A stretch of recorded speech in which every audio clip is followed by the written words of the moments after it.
In this presentation, I'm going to discuss why an extended range electric vehicle produced by General Motors should retain a higher percentage of its original value as compared to the standard automobiles that are on the road. First of all, some basics on all automobiles.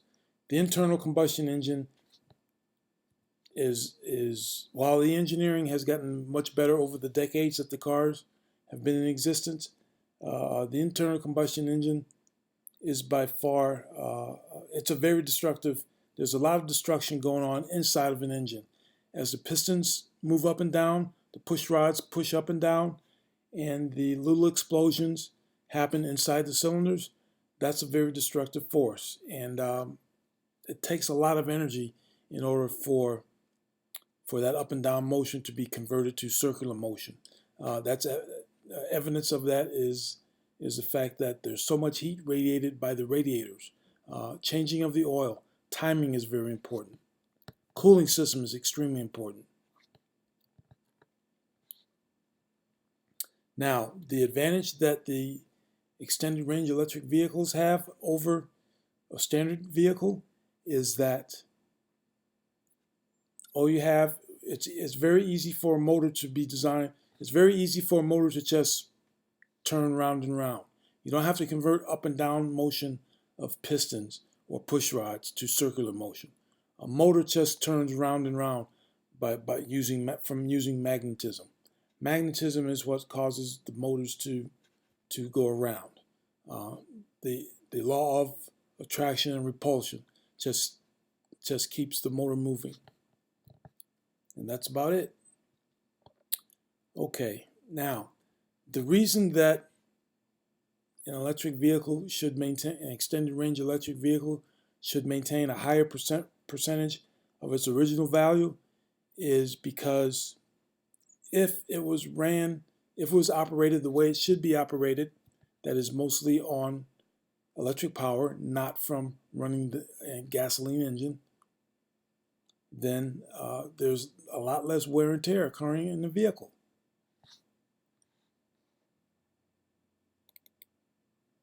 And something that is evidence that the evidence that can be presented for the retention of its value is the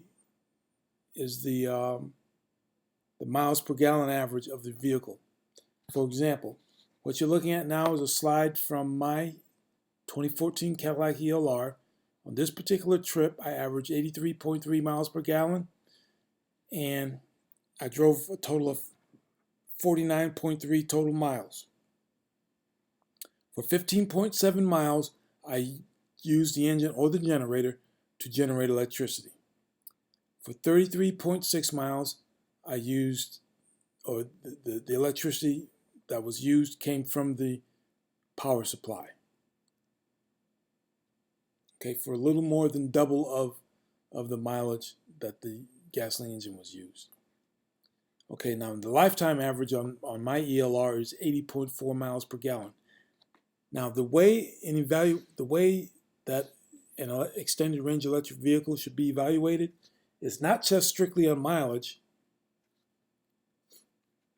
but it should also be examined as far as what is the lifetime miles per gallon, average miles per gallon on the vehicle. My vehicle currently shows 80.4 miles per gallon. That's a very good indication that the automobile was operated the way it should be operated. It was plugged in on a regular basis and ran as an electric vehicle, not dependent upon the engine to run most of the time. Because the lifespan of a gasoline engine, an internal combustion engine, is fairly limited. Yes, the engineering has gotten much better, and the engineers who manufacture our automobiles are continually working and researching on how to improve things. I mean, look at the addition of synthetic motor oils, and they're looking at ways of improving cooling systems, and they're playing with different metal combinations as well. But it's a very destructive force, as is evidenced by the large amount of heat that is generated. Now, electric vehicles, on the other hand, all they require is magnetism. Just magnetism. That's it. No little explosions occurring inside of any engine. All you need is a rotating field, and that's it. Just a multi-phase motor, and it goes round and round. And there's bearings. There's some bearings, obviously, that have to be that are going to need attention.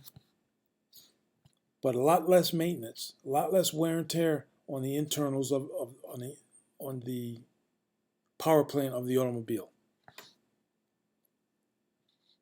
So, what are the guidelines? My guidelines that I would recommend would be if someone has an extended range electric vehicle, such as a Chevrolet Volt or a Cadillac ELR, and if the lifetime miles per gallon average is 50 or less, then they should be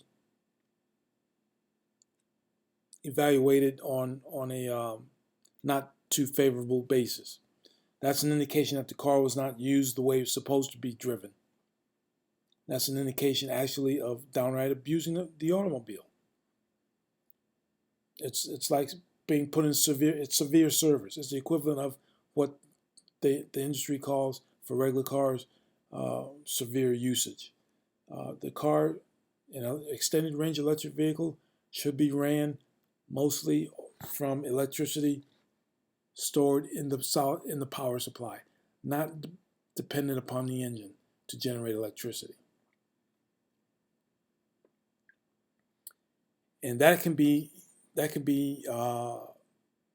evaluated by looking at the miles per gallon, the lifetime miles per gallon rating on the vehicle.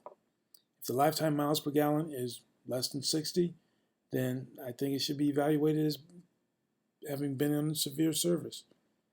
My car is 80.4 currently, and on my last trip here, from this slide, you see that I did 83.3 miles per gallon, and I'm not driving in a timid fashion either. But anyway, enough about my driving. That's why I think an extended range electric vehicle, such as the Cadillac ELR or the Chevrolet Volt, should maintain a larger amount of its original value, of its MSRP from when it was brand new. Naturally, there's the same thing, that appearance, paint condition, appearance, dents and things, those types of things, that all cars should have to go through that evaluation. But the engineering plant on the Chevrolet Volt and the Cadillac ELR is so superior to a standard gasoline engine.